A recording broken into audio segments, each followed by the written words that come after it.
ভক্তি করে আমি বোতলা লাগাই এরপরে খালি বাড়ি সামনে গেছি কি প্রসাদ দিতে আছে, প্রসাদ লইছি।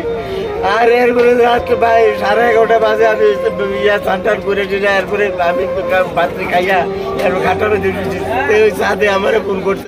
হাইনো হাই কিরমা সিনচাকে হরনাংখা সোনামুরা আমতাইনি খুংতাম ফালনগো কক্তমানি बिसिंगते सावैमानखा हरनि दामजुनि तामानि जरावनो अ हरनांखा नै अ कक्तमानो खनावै पातिमा थायो मेलागर हरबुर थानाय बिन्दियारो खुंताम मालखुं तुबै फाइबो खुंनै फालनक सिमिनो नारगै मानसिउ हनै कक्तमानि बिसिंते सावै खैरका तै खुंसा फालनके खामै खला जावै थांका हनै सोनामुरा नगर पंचायतनि चेयरमैन सरदा चक्रवर्तीबो पातिमा थायो फाइसफैका मनि लगे दङ भाइस चेयरमैन साजन मिया ताबुक फानो बाहायके हरनांखा सराय सरायके सावैमायाखौ खोनानै दे तामसाका चिनि नर्थ इस्ट त्रिपुरानि मांदेव bureau report north east Tripura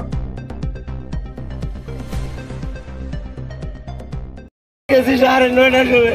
আচ্ছা আমি 9:30টার সময় গেছি ভক্তি করে আমি বোতলা লাগাই এরপরে খালি বাড়ি সামনে গেছি কি প্রসাদ দিতে আছে, প্রসাদ লইছি।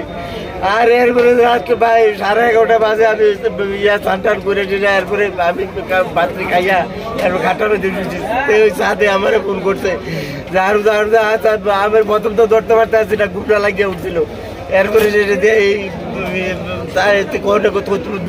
আগুন লাগছে, দৌড়ে এসে এরপরে আরেক তারা ডাকিয়ে সেটা বাইক লয়ে এসে দৌড়ে এসে আইয়া দিই শেষ হয়ে গেছে। কালকে রাত্রেবেলা আনুমানিক 11:30টার পর দিয়ে আমাদের বাজার যে নাইট গার্ড রয়েছে, নাইট গার্ডে যারা থাকে বাজার যারা পাড়া দেয় তারাই প্রথম দেখছে যে আগুন। তারা যদি না দেখতো তাহলে হয়তো আরও বেশি যাওয়ার সম্ভাবনা ছিল, দোকান বন্ধ ছিল। তো জানি না কই থেকে, আমরা তো একটা ইলেকট্রিকও চেক করলাম যে ইলেকট্রিকও হয়নি, কই থেকে হচ্ছে সেটা আমরা বুঝতে পারিনি। তারপরে এটা দুঃখজনক যেটা হয়েছে, ব্যবসায়ীরা অনেক মাল ছিল, অনেক ক্ষতিগ্রস্ত হয়েছে তারা। তা আমরা নগর পঞ্চায়েত থেকে এরিয়া আশ্বস্ত করছি যে আপনার মাধ্যমে সমিতিগুলোর মাধ্যমে যে আমরা যতটুকু পারি আমরা নগর পঞ্চায়েত তরফ থেকে যে যারা ক্ষতিপূরণ হয়েছে তাদেরকে আমরা 100% সহযোগিতা করার চেষ্টা করব, তাদের পাশে থাকবো।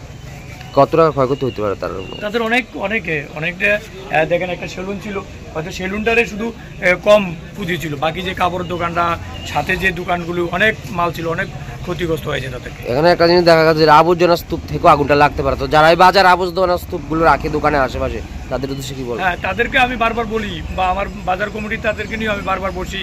আর আমরা তো জানেন প্রত্যেকটা দোকানদারদেরকে আমরা বারবার বলি যে আপনারা যে আমাদের ডাস্টবিন রয়েছে নগর পঞ্চায়েত স্বচ্ছ রাখার জন্য, যে ডাস্টবিন রয়েছে ডাস্টবিনে আপনারা যে আবর্জনাগুলো আছে সেগুলো পালান, আমরা গাড়ি দিয়ে নিয়ে যাবো। কিন্তু তারপরেও দেখছি আমরা এইদিকেই দোকানটার পাশেই, সেলুনটার পাশেই একটা খালি জায়গাতে অনেক আবর্জনা, হয়তো এই আবর্জনা থেকেই দোকান থেকে ফুট করে না পালায়, হয়তো এই আবর্জনা থেকেই আগুনটা লেগেছে। ঠিক সঠিকভাবে বলতে পারি না কোথা থেকে। আমাদের ফরেস্ট অফিস সামনে রয়েছে, এইটার মধ্যে সিসি ক্যামেরা রয়েছে, আমরা চেক করবো কোথা থেকে সেটা লাগছে, আমরা সেটা তদন্ত করে বার করব। এখন আপাতত বলা যাচ্ছে না কীভাবে হয়েছে। আমরা এটাই আপনার মাধ্যমে বলতে চাই, যেটা হয়েছে খুব দুঃখজনক ব্যাপার, যে ক্ষতিগ্রস্ত হয়েছে যারা ব্যবসায়ী তাদেরকে আমরা নগর পঞ্চায়েত তরফ থেকে আমরা সহায়তা করবো, 100% তাদের পাশে থাকবো।